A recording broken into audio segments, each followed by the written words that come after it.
You can be anything this time around. You can be anyone this time around. You can do anything this time around. You can be anyone this time around. Whatever happened to Timothy Leary? In December 1966, shortly after he founded the League for Spiritual Discovery, Dr. Leary was interviewed in Berkeley by Elsa Knight Thompson, who was then KPFA's Public Affairs Director. We hear first excerpts from their conversation. 3 months ago, we formed a new religion called League for Spiritual Discovery.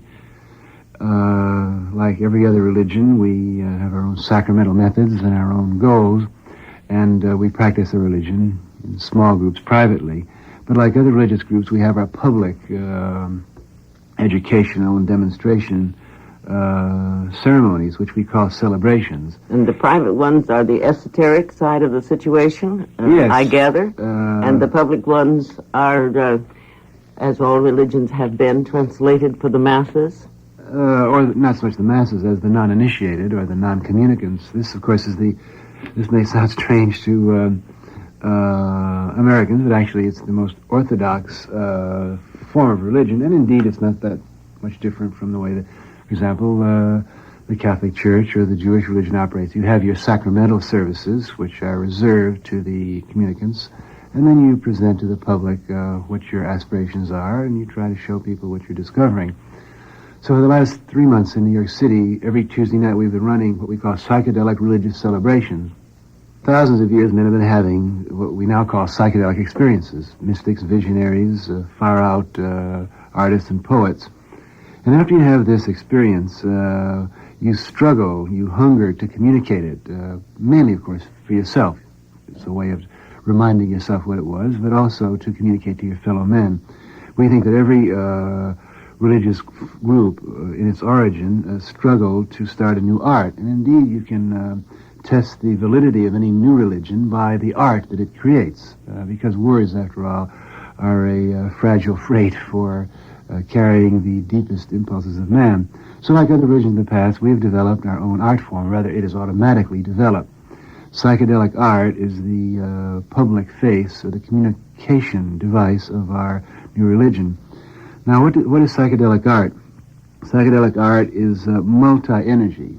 Instead of using one form of light or of movie or of slides, we will have up to 26 slide projectors and motion picture cameras or projectors going on one huge cinemascope screen. The screen is undulating with cellular forms and changing patterns, stroboscopic flashes, and swimming in and out of this Niagara of visual material are what we call mythic forms. It's as though your own protein memory banks, your genetic code is being decoded, and these millions of file cards that have been stored for thousands of years begin to flash. Each week in our celebration, we reenact or we renew one of the great ancient religious stories. We've just finished doing the reincarnation of Jesus Christ. At the present time, we're doing the illumination of the Buddha. These great religious figures of the past are men who have been turned on and who have worked out a new metaphor for stating the divine plan or the way things are. And we seek to use modern methods, electronic and multimedia, to turn on the audience. The aims and goals of our religion are highly orthodox. We seek to find the divinity within, call that what you will. But it's been well known for thousands of years that man can focus his microscope inside and turn on to energies and revelations which are built into your nervous system and your cells. Your body is an instrument of communication which has been around for 2 billion years, and there's a lot to learn from it. Now, we don't want other people necessarily to use our sacraments, LSD and marijuana. We're not advocating the use of these. And in our celebrations, which we'll be putting on January 27th and 28th here in the Bay Area, there'll be no attempt to urge people to use drugs. We are attempting to get people to turn inside, to look within, and to turn on. And we don't care what sacrament people use. Throughout human history, the human race has used the most incredible variety of techniques for turning on. They've used flagellation and dance. They've used immobility, solitude, noise, meditation. Exactly, meditation, fasting, sacramental foods. The interesting thing is that man's attempt to turn on just staggers the imagination. There's hardly anything that hasn't been used at one time or another, in one culture or another, to get this experience. And often the most opposite things have been used. It's well known that overstimulation, noise, and crowds is one way of flipping you out of your external mind within. On the other hand, silence and solitude. Mobs, in other words. Mobs, yes, or chanting, or you get a large group together and you get a kind of a hypnotic effect. Sexual renunciation is one method. On the other hand, ritual use of sex, where the mates become gods and goddesses of each other, is another. Of course, throughout human history, men have used chemicals, plants, vines, roots. Wine itself was originally a sacramental method of turning people on. So we don't care what method people use. We treasure and glorify any method that can get you high, that is, can turn you on. But we also insist that no one tell us we can't use our sacrament if it seems to work for us. Well, now, there are a number of aspects of this that I would like to ask some fairly frank questions about.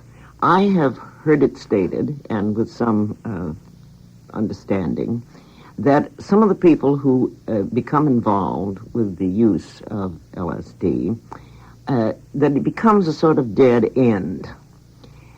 In other words, here is an experience which is highly stimulating and extremely exciting in the deepest sense of the word. And the repetition of that experience, the sort of going off in a corner, as it were, mentally and spiritually, becomes some kind of an end in itself. I've heard it stated that quite a number of creative people, for example, who have gotten into this, no longer produce. Now, I'm going to pose a theory, namely that the proper use of such awareness is bound up with what you bring back Absolutely. and implement in the society around you, and that it, as everything can be abused, so could these methods of hyper-awareness be abused, and in fact have been abused, because I presume that black magic is exactly using the same powers. And I have the idea that no one creates, either in their life or in any visual outward sense, without submitting themselves to some kind of discipline, either their own or some higher discipline to which they are prepared to submit. Now, where along this line does the creative, in sense of our society, in sense of the world that we live in, how do you tie this all in? Well, you've raised several points, and I find myself in complete agreement with each point as I followed what you just said. Number one, the internal experience cannot be the final goal. Of course, monastics and people in my profession, shamans and alchemists and people who have attempted to change consciousness for thousands of years have debated this point. As a matter of fact, in Southeast Asia, there are two schools of Buddhism. Northern Buddhism, Mahayana Buddhism, says exactly what you've just said. It's one thing to turn on, but then you've got to come back to society and make it show in your behavior. There's another school of Buddhism, as most of your listeners probably know, Southern Buddhism, which says, no, just stay high all the time. Anything is a trap in the way of going back to society. Well, we belong to the school which believes that by your fruits you shall be known. It's inconceivable to us that people could take LSD regularly and not be driven to come back to society and to try to glorify or to express what they have learned. And what is it that you think they have learned? Well, it's highly individual, obviously. And of course, you mentioned the misuse of LSD. That's obvious. Every form of energy that man has invented has been misused. I think the auto engine is misused. I think even radio and television is misused by most other stations. It's too much to ask that our new form of energy, which is released by LSD, is going to immediately cause everyone to become an ecstatic and productive saint. On the other hand, all we can do is say over and over again in every lecture and every performance that we give to the public that discipline and training and a conscientious attempt to express productively is the inevitable result of your LSD experience. And I think that's one of the tragedies, that many people take LSD and are so entranced and delighted by this internal world that they just turn off the external world. And this inevitably leads to tragedy, because you just can't stir up all this energy and get so many ideas flashing without harnessing it up. And if you don't do that, then you get this endless rumination, and you get the so-called LSD freakout, where the person is just spinning around in his own mind. The motto of our religion is turn on, tune in, and drop out. Turn on, of course, means contact these internal possibilities. Tune in means harness it back in works of art, in works of beauty, in works of harmony. So I couldn't agree with you more when you make these comments about... And what's the dropout? Well, this is an easily misinterpreted phrase. By dropout, we mean drop out of meaningless activities. We don't mean drop out of life. We don't mean drop out of the really meaningful behaviors. We're convinced, and I think it wouldn't be hard to prove my point, that most Americans are involved in a meaningless robot assembly line, a series of activities. They don't really know what they're doing or why they're doing it, but they just push down to this assembly line and off they go. We tell people to drop out. This is the oldest message of visionary prophets, which happens to be my profession. My trade union has always come back to society and said, look, detach yourself from the immediate tribal and be very careful how you spend your time and in what sort of activity you dedicate your energies. So by drop out, we don't mean just to sit around and grow a beard and discuss the ultimates in philosophy. We mean drop out of the meaningless and tune in to the productive. We live, for example, in a large estate in upper New York. There are 60 of us who have dropped out of American society. We think we have our own country there. In addition to starting our own religion, we started our own country. And we leave our little plot of land. I consider I'm going back to the planet Earth and to the United States in a friendly message of communication. And we are trying to develop their pilot study of how man can drop out, how Americans can drop out of the robot aspects of our society and tune back into the more basic human activities, which are familial, which are tribal, and which are involved in individual acts of beauty rather than huge mass movements of power and efficiency. I have always suspected that either the great religious teachers were completely irrelevant, or else what they said was not some kind of pious hope, but in fact an observation of fact. Exactly. That's something else that most Americans and Westerners don't realize, that the science of consciousness is just as regular, just as lawful, and just as complicated as the science of energies outside. One of the early mottos of my profession was a Hermetic code. It was on the emerald tablet of Hermes back in Alexandria. It says, what is without is within. That's simply reminding us that there's no energy transformation that you find outside around you that isn't recorded in protein historical records inside your body.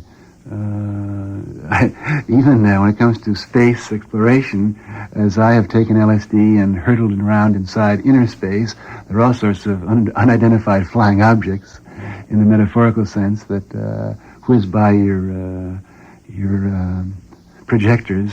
All of the political and all of the scientific problems of the external world have been worked out over and over again by your cells and your tissues. And unless you get into some contact with this, we think that you're really kind of a robot just being pushed around and reacting to external forces. In what role and at what level of that role do you visualize yourself, Dr. Leary? Well, I've given a great deal of thought to that. I think, as I read history, and of course in my profession, which is religious teacher or shaman, you have to look back. We have our tradition, just like the physicist knows about Einstein and Bohr and Newton. I have studied the earlier adepts in my profession, which is the changing of consciousness. I don't think we're ever going to have any more holy men or any more messiahs, and I hope we're not going to have any more martyrs. You see, 1,000 years ago, if someone stumbled on a new method of turning on, maybe it was the Buddha over in India. His original method was the sit down. He sat under that tree and stayed there till the sit in. He found a method and he came back and he taught it.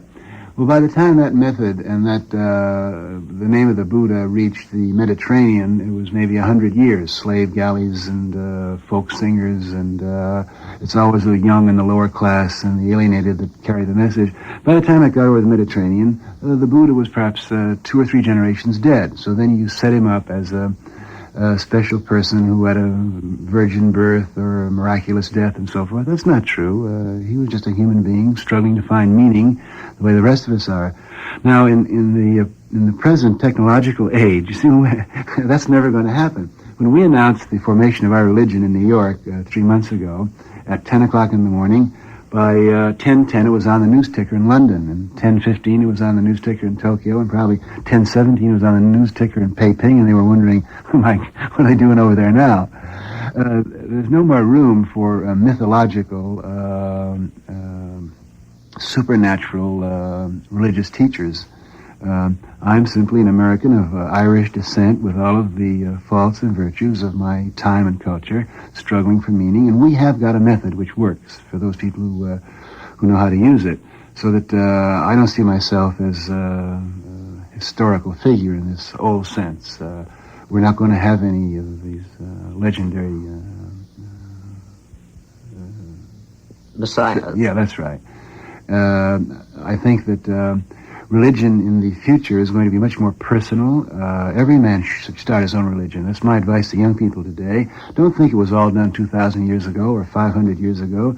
The great challenge of human life is really to found your own religion. That means you personally cast off your tribal mind and come to real tissue and fleshly grip with these ancient problems. And you hammer out your own ethical code on your tablets of whatever they are. You become your own Copernicus. You probe these mysteries yourself and come out with your own answers. Now, you're going to come out with pretty much the same answers that Christ and the Buddha came up with, because that's the science of it. There are certain basic truths, but you can't take them in cliche, static form. Nobody can pass on these truths to anyone else, so they're just meaningless formula. You have to have your dark night of the soul. You have to have your LSD flip out. You have to wonder what's real, who am I, and then slowly you're going to have to recapitulate the evolution history of the human race yourself. LSD is, and come out with your own prayers, your own rituals, which work for you and your family and perhaps a few friends. That's the excitement of it, and we deplore the mass conformity of most religions today, which become just like General Motors and NBC television.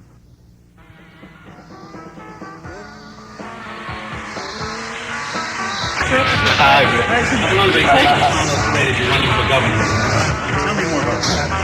I'm just serious about it. Hi. Live and let live. Yeah. Well, in California, we have terribly dangerous drugs, carbon monoxide or smog. And DDT, that's a really dangerous drug. On March 16, 1970, Dr. Leary was convicted in Orange County, California, of possession of marijuana and was sentenced to 6.5 months to 10 years in state prison.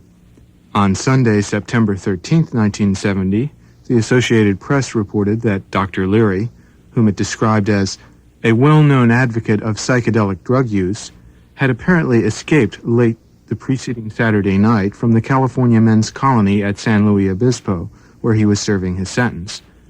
Officials at the prison said Dr. Leary was first missed at the midnight bed check, and they added that they did not know how he had escaped.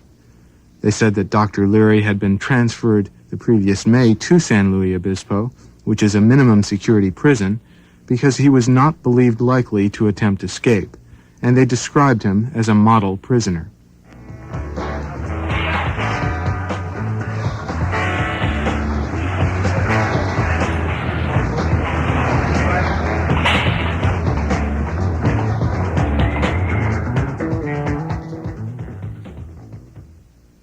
Speaking to you from Lama Drug, a beautiful fishing port outside of Algiers, Algeria.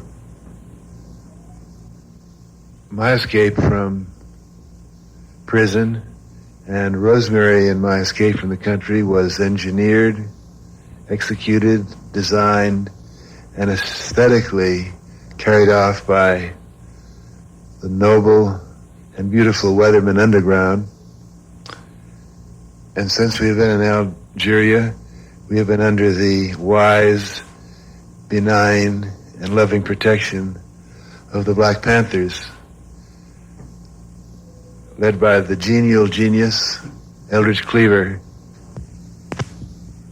It is true that in the company of Field Marshal D.C., of the Black Panther Party, and Jennifer Dorn, and Mari Kenner, I embarked on an adventurous trip throughout the Middle East to visit the Palestinian guerrillas. All statements that we were ejected from Arab countries or received hostilely are distortions and lies by the wicked, pig, capitalist, bourgeois press. We were received every place with fraternal arms. Live and let live. We say to every human being, black, white, left, right, brother, sister, live and let live. Human brothers and sisters, let's live and let live. Dr. Leary's appearance in Algiers and his association with the intercommunal section of the Black Panther Party attracted a great deal of attention from the media and from the public at large at the time. Shortly after Dr. Leary announced that he was in fact in Algiers, Babaram Das, Dr. Richard Alpert, a former associate of Dr. Leary's, was interviewed by editors of the Psychedelic Review, and one of the topics of their conversation was the radicalization of Tim Leary. Can you talk a little bit to us about the radicalization of Timothy Leary? We're doing an article in the next issue on this. What do you think were the specific reasons for his departure from previous commitment toward consciousness of nonviolence and spirituality? What did you say, Dorchester or Oxford? Dorchester and Roxbury. And he had departure. First born in Roxbury, raised in Dorchester. Okay.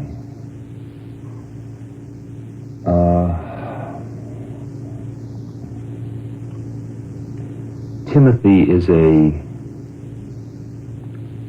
extraordinarily high mystic visionary. Timothy is not a realized being. There is work Timothy yet has to do on himself before all his seeds of attachment are cooked.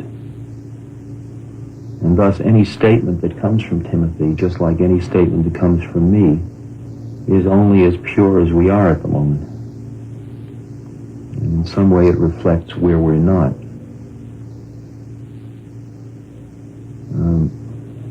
From the time of the bust in Laredo, which was not a pure test case, and Timothy was told that, Timothy felt that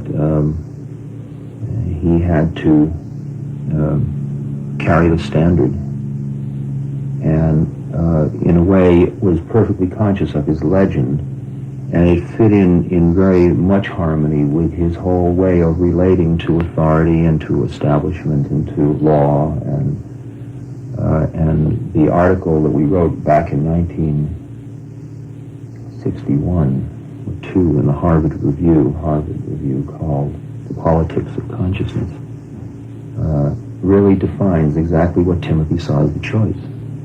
And he said the visionary will be closer to the prison than to the professor's chair, because he saw that change involved overthrow. There are other ways in which evolution occurs than overthrow. And in a way, Timothy has been having a self-fulfilling prophecy. Because to be busted once, he had the choice then of making a test case or not. He chose to make it. Then being busted again and again and again and again merely shows a total disregard of the system, or at least a definition of himself in a very powerful model role, perhaps martyr, perhaps not, but a very strong role. Tim's letter, Tim walking out of jail, felt to me, knowing Timothy, like an exquisitely pure act, done beautifully. It was awesome that the sheriff or whoever runs the prison said when Dr. Leary left, there was no violence and no property destroyed.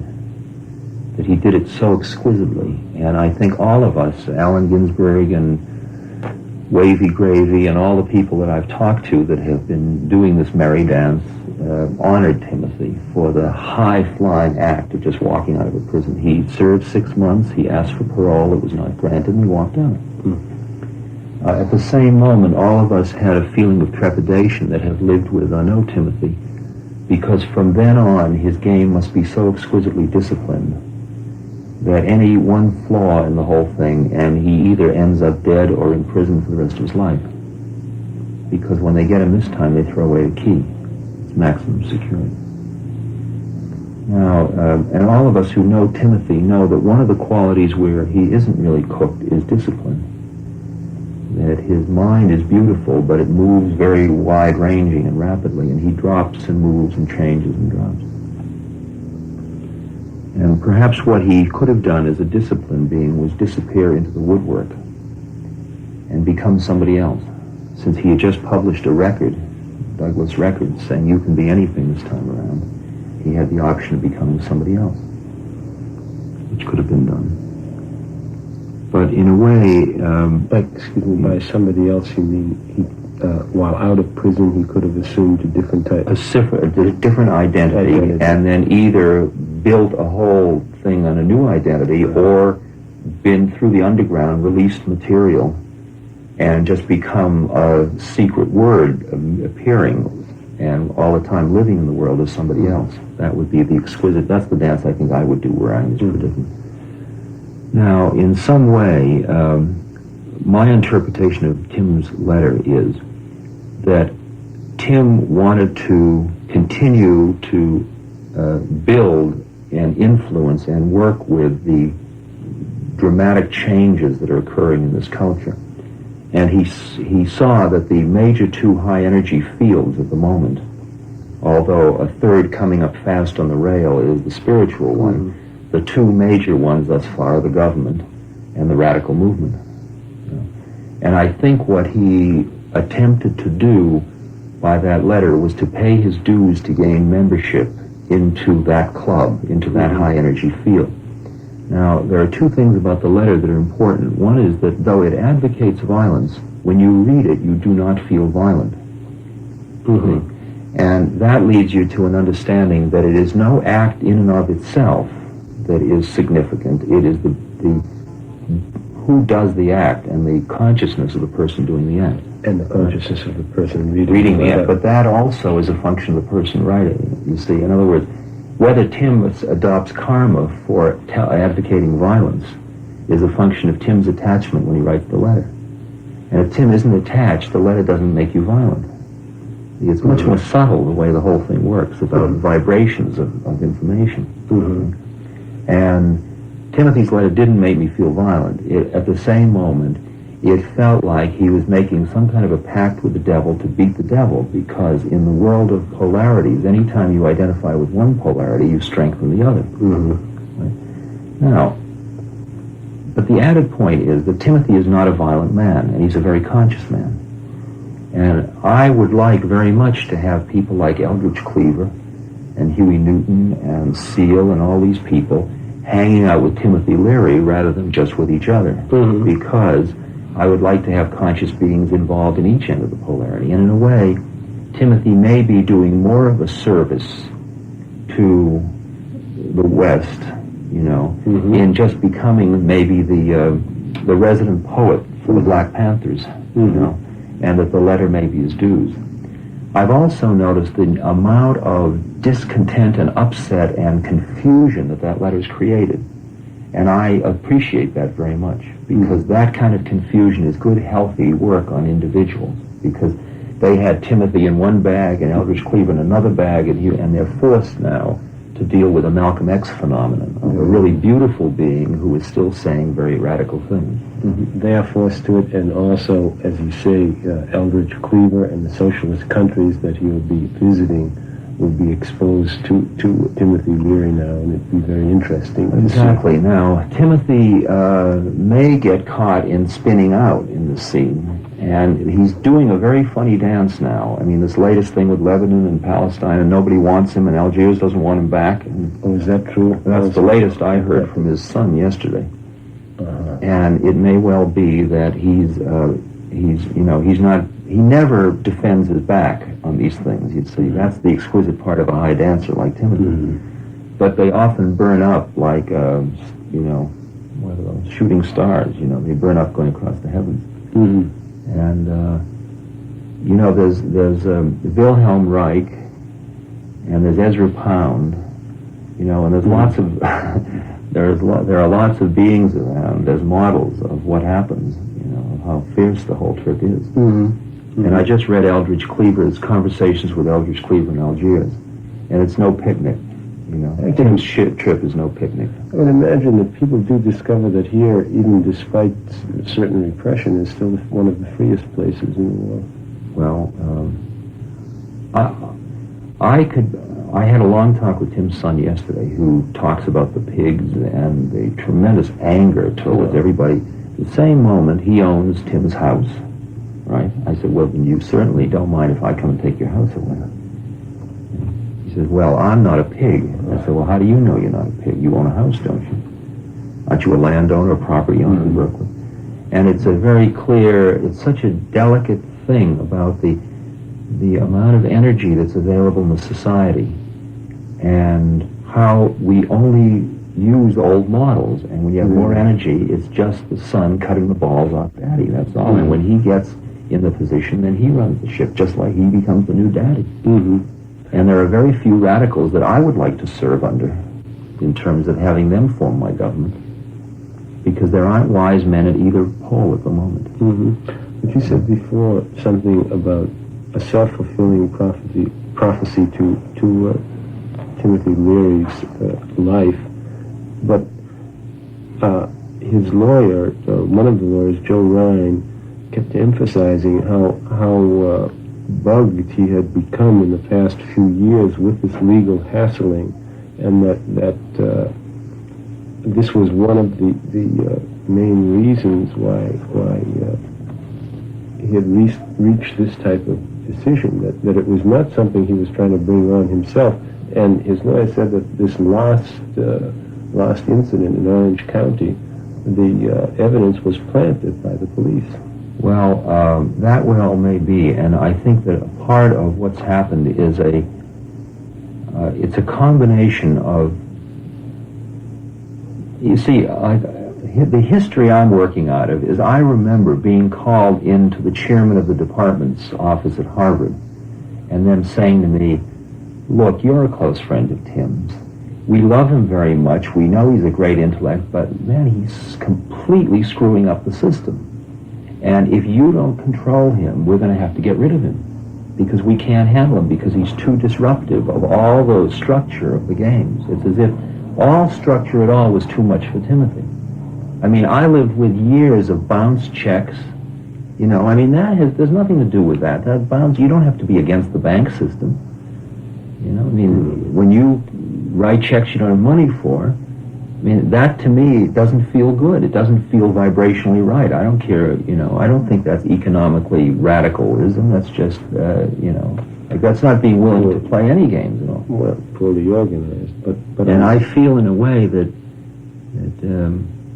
Timothy was hassled tremendously. There's no doubt about it. And Timothy is right in the sense that what the guarantees in this country guarantee freedom and the right to happiness and privacy, and he is very obvious in his reiteration of Thomas Jefferson, really, the Jeffersonian ideal, how much has been lost in the shuffle. And he had an exquisite possibility of doing a very high dance in his running for governor in California. Right. In the whole reiterating the Thomas Jefferson thing. What happened to that? Well, he got into so much legal hassle, he got put in prison. And then he couldn't do it. James Curley ran for mayor. Of course, we know James Curley well. And in a way, that's what I mean about lack of discipline. You see, because Timothy's power didn't necessarily have to do with the way he was living. I mean, there were very few people coming through the gates of the ranch or the places that were getting busted. That was just Timothy's own kind of looseness of living, because he was going to live it. His life was going to be a model. Right? And that is something that he kept losing his degree. He kept losing the cards in his hand every bust he get. And this is what I'm trying to get clear in my mind from talking with you now about this, and the way that you speak of it on a level of as if you were absent-mindedly getting into all of this trouble and fulfilling the fulfilling prophecy. Rather than it seems that something about Look, man, when I'm Timothy Leary, I don't cross into Mexico carrying pot. That, to me, is sloppy. I mean, I'm a game player. I was an LSD smuggler for years, man, and I know how to play exquisite games, and Timothy's game is sloppy. If Timothy is playing... Well, but aren't the games of prophets always sloppy? They're always getting killed, aren't they? Not necessarily. Only the ones that get killed get killed. They're the ones that you remember. You know, well, you remember the killing. Right.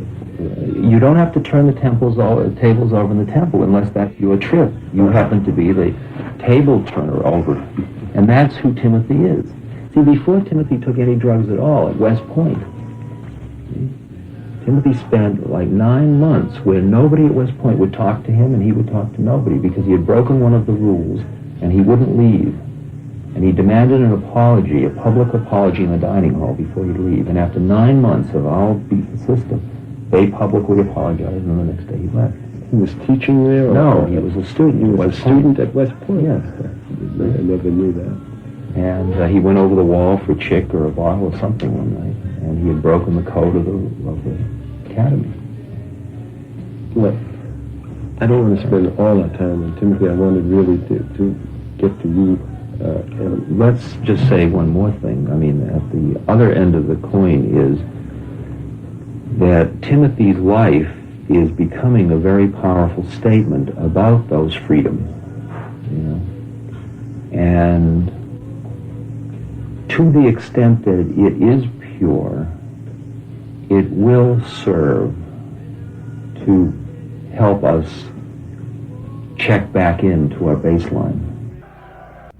To the extent that it isn't pure, that it was an ego act of Tim's, it won't. Because that's the way communication works. Communications come through as high as the beings who communicate them. There's a whole other level at which the game is played. Independent. And so that all of the, as I go around the country, all the hundreds and hundreds of people that have come up and said, hey, where's Timothy Leary at? And when I say, well, why do you ask? They say, well, And he writes this beautiful stuff, but there's something about him. Well, that is true. There is something about him. And everybody that's ever lived with him has said the same thing. There are places in Tim where he doesn't work on himself. And whether he can't or he doesn't or what, but this is the way it is. All of his wives, his children, me, I mean, all of us have shared that feeling. And I've had many acid trips with Tim, and I've been inside his head really deep. This brings us, maybe it's a good point of departure again for... This will be strongly edited, I assume, to make it all flow. I hope so. You can use anything I say publicly, but I... Yeah, we will do that. We'd be happy to send it to you beforehand. If you Timothy and I had a great evening about a year ago in Berkeley in which we sat around and he'd say, I hear you said this. And I said, yeah, I hear you said this. And we kept doubling the game. It was getting farther and farther out. It was a beautiful thing because we'd been traveling in these separate overlapping spheres for years. Right, but this is your own in a sense, radicalization from that previous stage of your life where you and Timothy broke the ground for the whole cultural revolution. And well, in all fairness, let's point out very clearly that Timothy broke the ground. I was a student. I was a co-faculty member, and I took care of the kitchen, the children, the relations with the administration, and the bank statements, right, and the neighbors, and the garbage, and the dogs, and the whole thing of it that Jewish mothers do. But man, his was the vision, his was the consciousness. I rode his coattails through the whole psychedelic thing. The Tibetan Book of the Dead was his book. He just put my name on because I cleaned the kitchen well. I mean, that's really been our role. In fact, I defined in 1961, I thought to myself, I've never met a great man before, and this is one of them, and it is enough for my life merely to serve such a being. And I'm perfectly happy to just do it. And for 2 years, I kept doing that until suddenly I saw that there was a destructive quality in Tim's game, and that no matter how beautiful it got, it kept being converted into some horror all the time. And then I kept feeling, he kept saying, that's the way it's got to be. And in my heart, it didn't feel like that's the way it had to be. We didn't have to have police and bill collectors and lawyers and the whole thing and all this chaos all the time. Chaos, you know. And so at that point, we split apart. And once we had split, my life just started to flow out. And for about 6 or 8 months, I was in traumatic shock, really. Feeling, well, I was working as a computer programmer, right? And I thought, I'll just do my gig, and maybe I'll become a chauffeur or something, and I'll just mind my own business, and because I've had enough of the trip, you know, okay, I did it. And then I suddenly started to see that I had a consciousness too, you know. I mean, that was the first time that I ever started to redefine what my role was to be. We say to every human being, black, white, left, right, brother, sister, live and let live.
How Dr. Leary has constantly tried to relate to us that he seemed to take himself seriously as the high priest of the revolution. that he, in some sense, sees himself as sort of a secular God around which the universe is constructed, around which the revolutionary movement inside of the United States revolves. And also, after many discussions with him on the subject of drugs, the relevancy of drugs, specifically LSD, acid, as a weapon in a revolutionary struggle, I've come to the conclusion that Dr. Leary is irrevocably wedded to the idea of the beneficial aspects of LSD in the context of a revolutionary movement, that he would rather die than give up the idea of changing American society by dosing everyone with LSD. Well, this is not a principle or a suggestion that we in the Black Panther Party can in any way endorse, because we think that it's absurd and unrealistic as an approach to carrying out our struggle. Leary seems content to continue advising people to turn on, tune in, and drop out. And that he really means it when he says that freedom means getting high. While this is in direct conflict with the needs of the American Revolution, that we feel that we need people with clear heads, sober people who have their wits about them, because we're confronted with murderous, fascist pigs who will stop at nothing and who have so much manpower at their disposal that they're able to change shifts on us. Each crew putting in 8 hours a day while we ourselves are not able to do that. So it's not realistic or serious to suggest that people try to deal with the situation in the United States by taking acid trips or other drugs or being high at all in any way, shape, form, or fashion. People who have taken a close look at what the Black Panther Party has stated in the past will notice that when we condemn the use of harmful drugs, that we do not include marijuana in that category, because there are many of us who like to get high on marijuana once in a while. But this does not mean that we advocate a constant state of being high or intoxication. That we want to make it absolutely clear, we do not advocate people indulging in revolutionary activity while under the influence of drugs of any type that is harmful to our cause. And the use of drugs under the present circumstances should be viewed as counter-revolutionary activity. This does not mean that we do not recognize the progressive role played in the past by the whole youth drug culture in the United States, that it was very useful some years ago when people rebelled against the straitjacket rules and regulations of Babylonian society by turning away from the standards and the values of that society and by shattering to smithereens those values by getting high, freaking out, freaking off, whatever you want to say, whatever terminology you want to use, that at a certain point in our struggle, this was a progressive step to take. But things have changed since then. It is no longer useful to our struggle, and it has to be stopped, it has to be dealt with, and we take a dim view of it, and we want nothing to do with it, and we want to see it ended. We want people to gather their wits, to sober up, and to get down to the serious business of destroying the Babylonian Empire. And this is what we must do, and this is our duty. On January the 9th of 1971, I issued an order to Field Marshal D.C., who works in our intercommunal section here in Algeria, to go to Leary's apartment and to take Leary and his wife Rosemary to another location and to confine them there until further notice. And since that time, Dr. Leary and Rosemary Leary have been placed in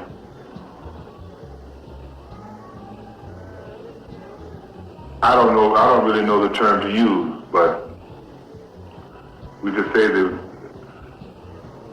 on January the 9th, we busted Leary. Leary is busted. He and Rosemary. At one point, he was talking to Rosemary about the situation, and he said, they're just some niggas flexing their muscles. The point is that in using drugs as an escape,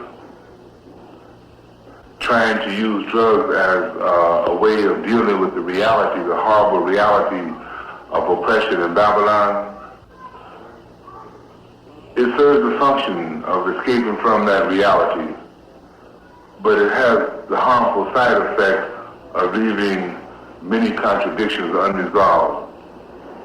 And in the case of Leary, I think he symbolizes this for us, and we've had time to very carefully observe Leary's reactions and behavior through this very close association we've had with him over these months. And we find that although he's able to make political gestures and political statements, that essentially the man is apolitical and opportunist, and he has a very deep strain of racism, white racism in him, which comes out in very surprising forms, and which he thinks goes undetected. And although I have no pretensions of being a psychologist or a psychiatrist, it has become very clear to me that there's something seriously wrong with both Dr. Leary and his wife's brain. And I attribute this to the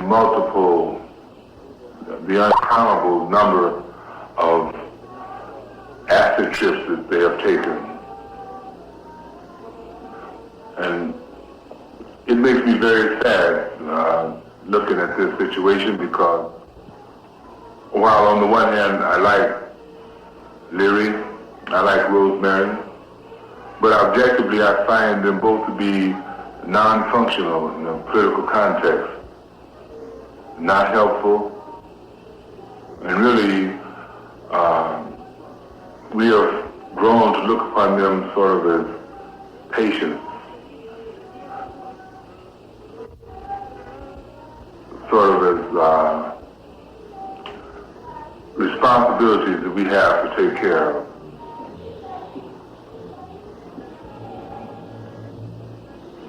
Also, we've noticed that they're very dangerous people, because whatever the use of LSD has done to their brains, one thing that is very clearly done is it destroys their ability to make judgments, particularly in the area of security, so that we are forced to constantly use manpower to watch them. We've had to separate them from various enemies that they've gotten themselves involved with. Yes, we had to bust Timothy and Rosemary.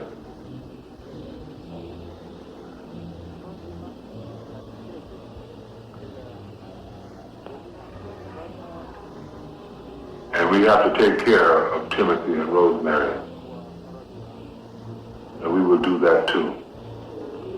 As long as Timothy and Rosemary remain in Algeria,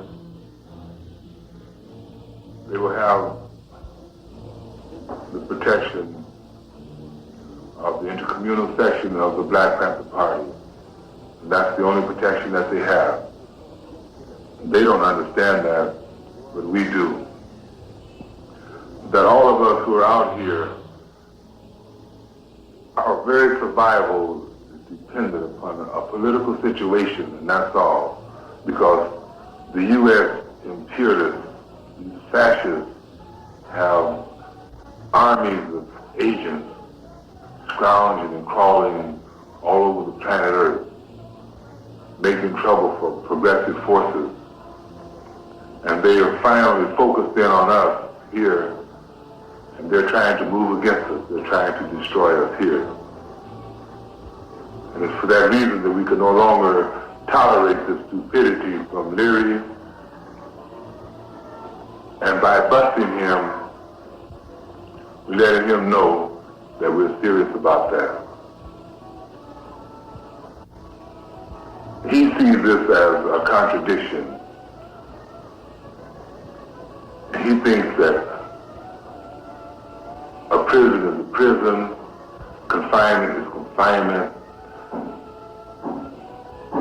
I find it ironic for myself, having spent long years in prison myself, not relating to it, not relating to imprisonment or confinement, but yet finding myself in a position where I had to make the decision to bust Timothy Leary.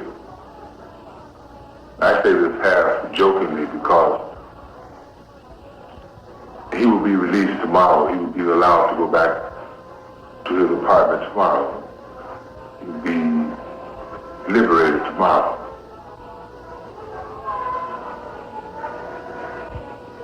But this machinery that we have in our hands is revolutionary machinery. And Leary has received a revolutionary bust. He escaped from a reactionary bust in Babylon, came to Algeria, and now he has suffered a revolutionary bust. That's exactly what it was. The man was busted. We busted him. And it's acceptable to us. We see it in Leary's behavior and his attitude. A good example of the opportunism of the white section of the American Revolutionary Movement. Something has to be stopped.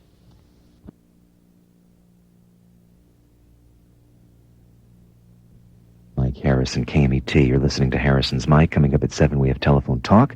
And right now, as promised, excerpts from a recent conversation I had in my famous backyard studio with Dr. Timothy Leary. Having known you over the years, and you've been on this show before, we've always talked about this ongoing autobiography. I know, yeah. And I would imagine it's hard to write an autobiography when your life every day takes on new and exciting challenges and wrinkles. But you finally did it, and here it is. And I'd like to show this to our viewers.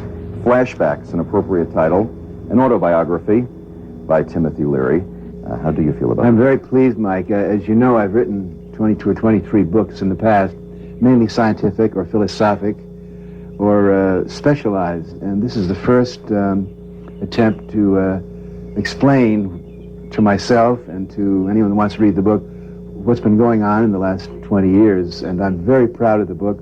I've been very lucky to have a publisher, J.P. Tarcher and Houghton Mifflin, who have the advantage of nationwide distribution, but close personal editing and affectionate help. So a lot of wonderful minds went into the making of the book, and I'm very pleased with it.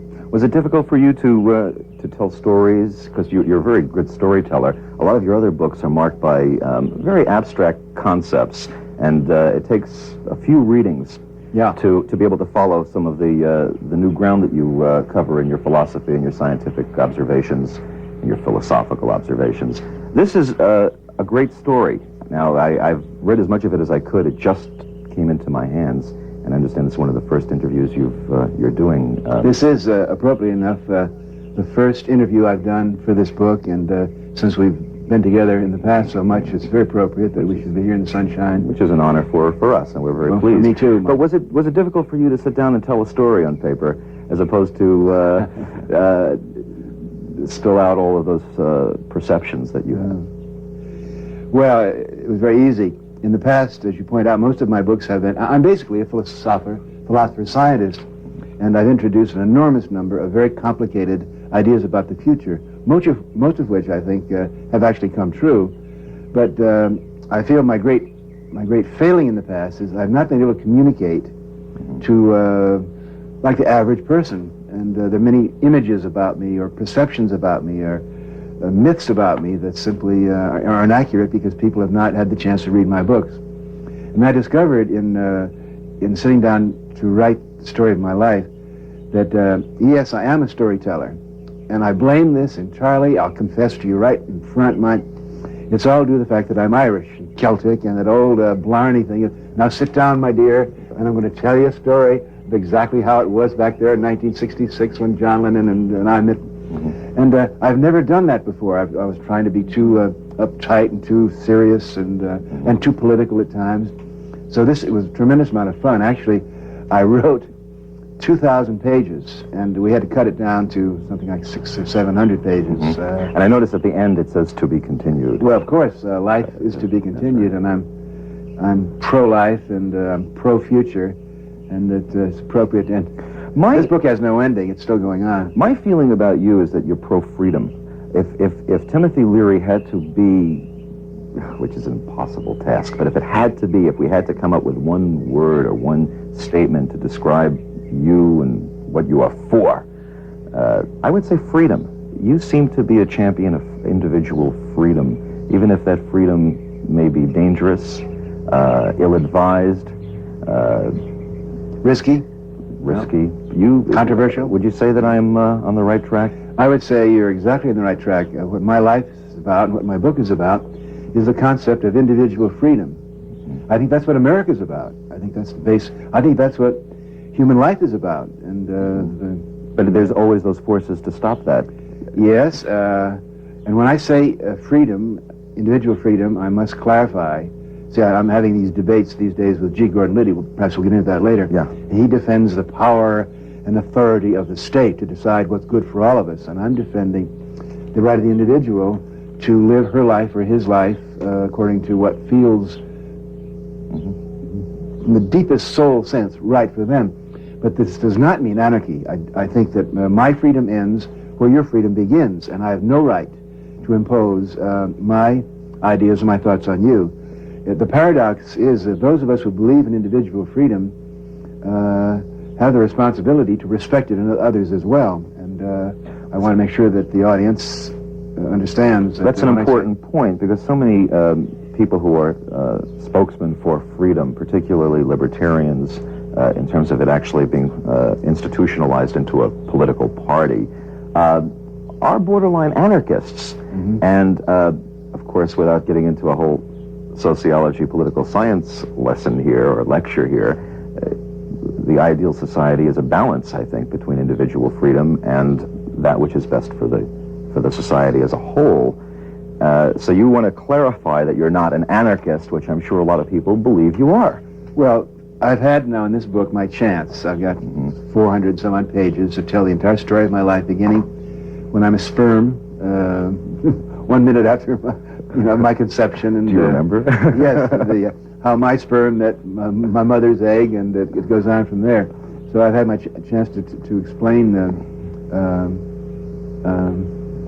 and we've all been through very difficult, paradoxical times. You can't simplify what's been going on in America for the last 10, 15, 20 years. But my concept of freedom is basically American, and how of course, people disagree. I disagree totally, for example, with Ronald Reagan's notion of what it means to be American. To him, America means run around the world stamping out anyone that disagrees with you and so forth. To me, an American means to be an individual, and as you learn when you read my book, my first heroes were Huckleberry Finn and Tom Sawyer, and they represent to me what America's all about, and Becky Thatcher too. Irreverent, out there in the frontier, youthful in spirit, thumbing your nose irreverently at authority that tries to be uptight. But that's much of that comes from education, doesn't it? Being literate. I understand that you were. By the way, first. Go ahead. No, you go ahead. It's all right. That's what America was the first country to institute full-scale public education, and sometimes we forget that we were the first people on the earth to insist that, again, that everyone has the chance, the individual has the opportunity to get educated, and which is a vital part of democracy. It's a key part, which a lot of people totally ignore. And I'd like to get into your perceptions of education today and the youth of America in the 1980s as we roll on. But I understand that you and your family, when you were a kid, were the first to really be literate. There's a tale in your book. I noticed that your grandfather, I believe it was. Oh yeah. Said, "You read, son. You're going to go far. I'll give you." Could you share that with us a bit? That little anecdote. Well, I came from two middle-class Irish Catholic families in Massachusetts, of all places. You can imagine that's a pretty uptight situation. I was born in 1920, and the Leary family was, they were all fairly well educated, but the Leary family they believed in freedom, and everyone out and did their own thing. And my mother's family, they thought that the Learys were selfish because all the priests and the educators came from the Ferris family. And my grandfather had a library, and he found me reading one day in his library, which no one went into, and he came over and he took me aside and told me that education would free me, and that don't think what other people think, and develop your own mind and kind of do your own thing. So I'm rather proud of my grandfather. I got a picture of my grandfather, by the way. There are about 32 or 40 pictures in the book. Nice section, I noticed that. And so that I'm paying tribute to my parents and my grandparents, who belong to that tradition of American immigrants. They came over here from the old country and kept it going. Yeah, I never realized that you were at one time a baby, which you've now proven. This little baby with your face on it. But today, now, I do many lectures and talk programs and seminars with young people, and have been doing so for a long time. And as you get older, it's a task to try to keep an equilibrium and seeing how the 60s relate to the 70s to the 80s without becoming subjective. Yeah. And I find that while in the 60s and the 50s and the 60s and the early 70s, it was still very in among young people to want to go to school and to read and to study and to become educated, there seems to be a reversal of that trend. Certainly, scholastic aptitude tests indicate that as a nation, our level of education is sinking or isn't progressing. Now, I know you're very optimistic about the future and always have been, but do you think we face an educational crisis in this country that could undermine our freedom?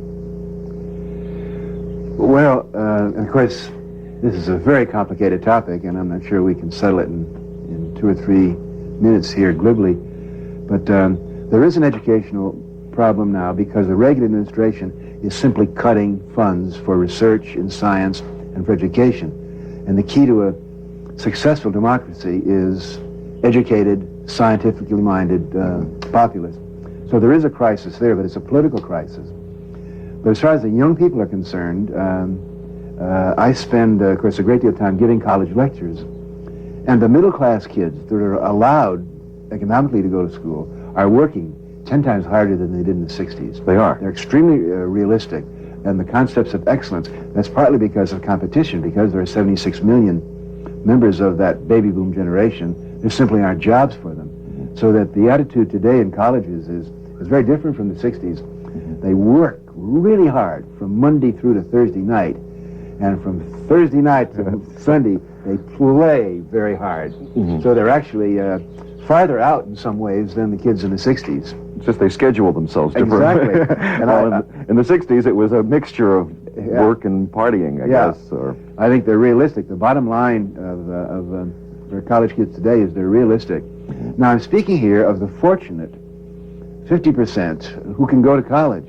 The real tragedy is that the funds needed and the hope and the support needed to help the poorer kids get educated is desperately lacking, and I trust something will be done about that. And of course, another thing that's happened, Mike, that has totally changed the education situation is the introduction of computers. And I read some interesting statistics. I'm very much involved in computers. To me, computers are the drugs of the 80s. What drugs were to open your mind intelligently in the 60s, computers are now. And opinion studies show, this is fascinating, that like 80% of kids under the age of 16 like personal computers. But when you get up to people between 40 and 50, majority of them don't like personal computers. And when you get over 60, like 80% of them don't like.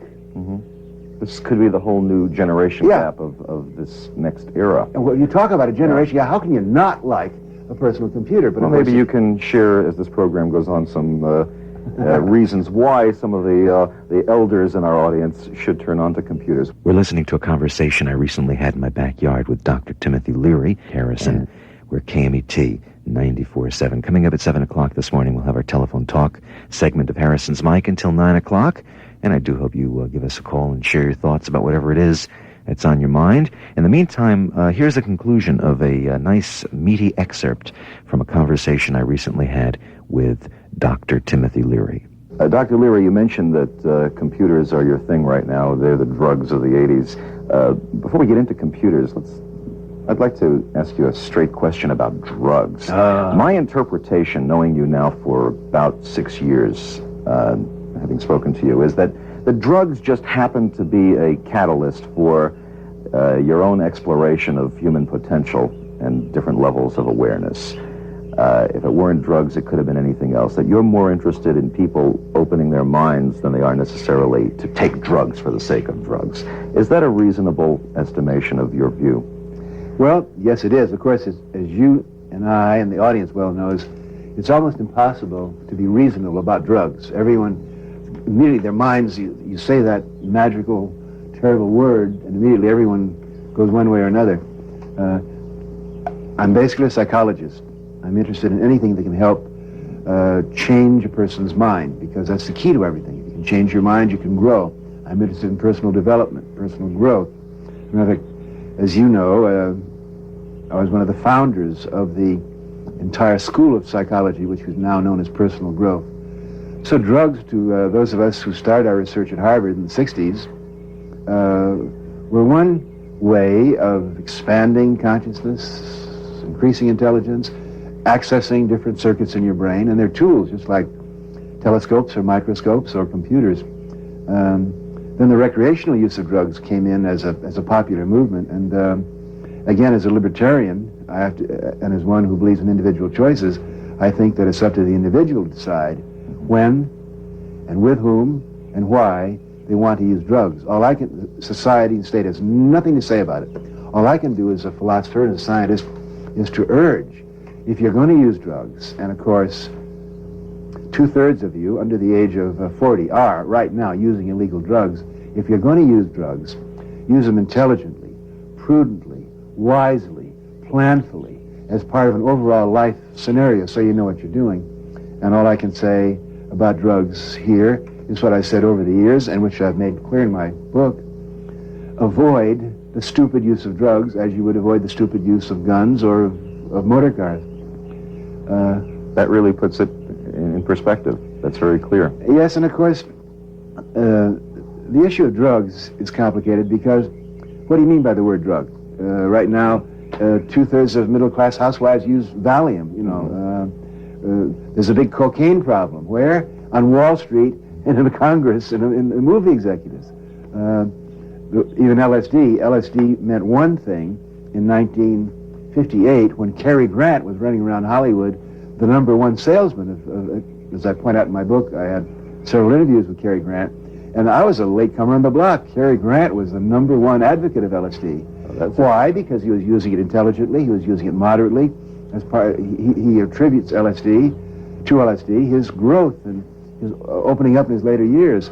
That's one thing for Cary Grant to say that, or Henry Luce, who, as you know, founded Time and Life magazine. He and his wife Claire Booth Luce were using and endorsing and publicly advertising LSD in the early 60s. Why? Because they were intelligent people using these drugs intelligently. Then you get 1970, when there were 7 million young people using what they thought was LSD, but there wasn't that much LSD around, using God knows what, sugar cubes laced with strychnine or speed. So the word LSD means two entirely different things depending upon who, where, when, and why. I'm pleased that you were able to qualify that subject, because that remains an area of misunderstanding about you. I can't believe, you know, number one, there isn't the panic about drugs in this country now that there was in the 60s. Most people are pretty cool about it.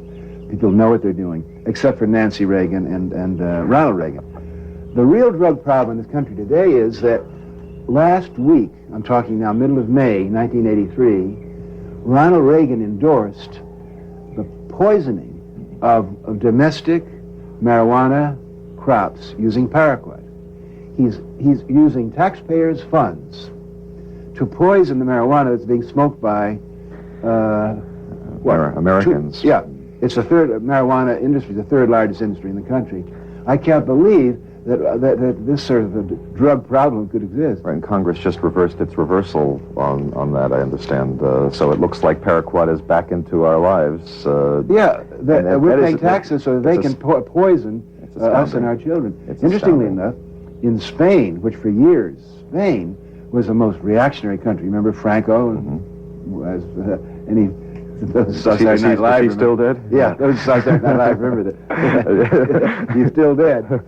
Yes, Spain of all countries has just totally legalized the possession and individual use of all drugs. I was in Europe just for about a month. I went to the Cannes Film Festival and met several people from Spain. You know why? Because the leader of Spain is a young person. You've probably seen his pictures. He's a good-looking, handsome Kennedy-type guy, and he says, "Come on, the problems of Spain are not." They're greater and different than possession of small amounts of drugs for personal use. Right. Do you think that drugs will change in terms of marijuana and so-called limitedly harmful recreational drugs? Do you think that we'll see a change legally in this country?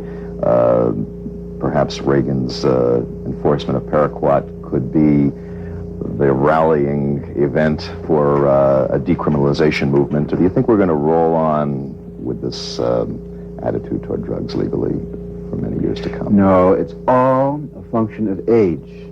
Just as I said, the generations change. 80% of kids under the age of 16 love the idea of personal computers. That's all age. All the polls show that about 2/3 of people under the age of 40 occasionally, moderately, prudently use an illegal drug. And there's 76 million of them. They're now the baby boom. We're talking about people born between the years 1946 and 64. That's the baby boom. That's when the birth rate doubled, went up and down. Over 2/3 of them use marijuana. So naturally, when they get in power, and they will get in power within 2 to 6 years, they'll loosen up. They'll lighten up. The baby boomers just recently became old enough to become president. They're now 18. Yeah, the first one did. Yeah. They're now 18 to 36. I read the same article. It was interesting. You've always been fascinated by the baby boom, that big generation of people, of which I'm kind of one. It'd be interesting to see Timothy Leary's point of view now in the 1980s of that baby boom. And to be more specific, I'm talking about the changes that generation's going through, the youth culture. Suddenly not such a youth culture, although I don't think that culture has gotten the idea yet that youth is temporary, a very temporary situation. And you see post-war babies today caught between that college idealism and that hippie ambience and look, the clothing, the styles of the 60s, and a more 80s conservative, pragmatic, practical approach to life. The image of the hippie balding with a little curly hair and maybe tattered jeans with a very good sport jacket and a tie. It's just jogging, though, too. Jogging. Yeah.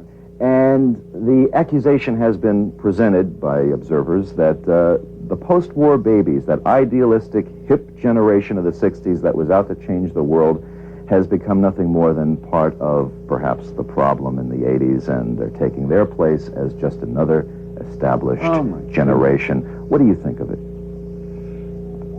Well, naturally, those that were young in the 60s are different today. They're having children, they're raising families, they are not as young. But I don't think they've changed. The emphasis on physical fitness, on self-development, on life change, on quality of life, on self-improvement, on staying young is still part of that generation.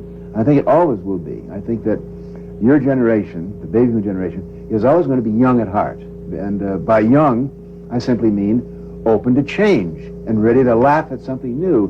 Or what does young mean anyway? It means not finished, still ready to try something new.